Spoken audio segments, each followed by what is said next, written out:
मोदी सरकार के तहत हरियाणा में रेलवे बजट आवंटन के मामले में अभूतपूर्व वृद्धि देखी गई। 2024-25 में हरियाणा को 3,383 करोड़ आवंटित किए गए हैं, जो कि हरियाणा में रेलवे को आवंटित यूपीए की औसत बजट 2009 से 2014 के बीच से 11 गुना अधिक है। रक्षा मंत्रालय को सभी मंत्रालयों में सबसे अधिक 6 करोड़ 22 लाख रुपए का आवंटन प्राप्त हुआ है, जो वित्त वर्ष 2023-24 से 4.79% अधिक है। रक्षा पेंशन बजट बढ़कर 1 करोड़ 41 लाख हो गया। भारत सरकार न केवल देश की सुरक्षा के लिए बल्कि हमारे सुरक्षा कर्मियों की सुरक्षा के लिए भी अपनी अटूट प्रतिबद्धता दिखाती रही है, जिनमें से एक बड़ी संख्या हरियाणा से आती है, जबकि इसकी जनसंख्या भारतीय जनसंख्या का केवल 2.09% है। हरियाणा देश की रक्षा बलों में अपने बहादुरों का लगभग 5.7% योगदान देता है।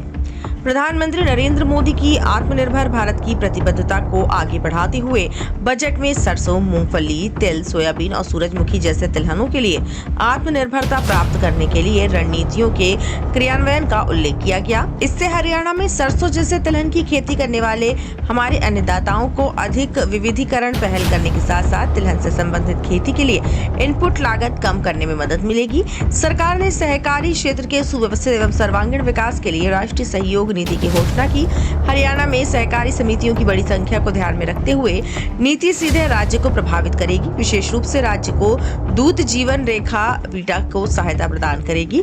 भारत ने मत्स्य निर्यात के साथ नई ऊंचाइयां हासिल की हैं और पिछले साल के समुद्री खाद्य निर्यात का 2/3 हिस्सा मत्स्य संपदा की खोज में जमे हुए झींगा थे।